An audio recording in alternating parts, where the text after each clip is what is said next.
Достар, бүгін бар болғаны 3 қана заттан небәрі 5 минутта шоколадты десерт жасаймыз.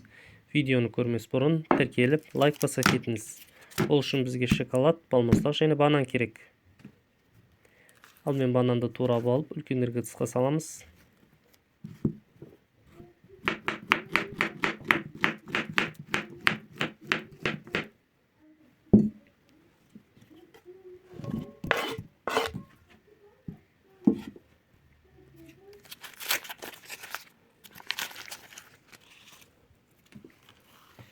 Үстіне балмұздақтарды қосамыз.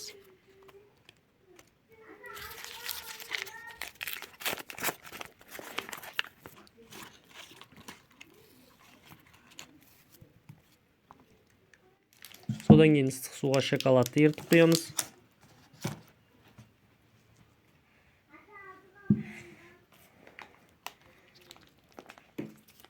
Шоколадты құйғаннан кейін жылдам араластыру керек, әйтпесе шоколад қатып қалады.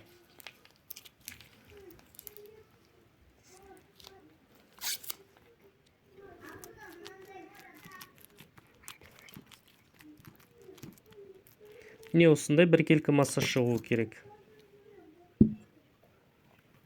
Десерт салатын ыдысымызға салып, бетіне қалауынша арақ иісіне жаңғақ қосуға болады. Достар, өте дәмді десерт. Жасап көріңіздер. Ас болсын.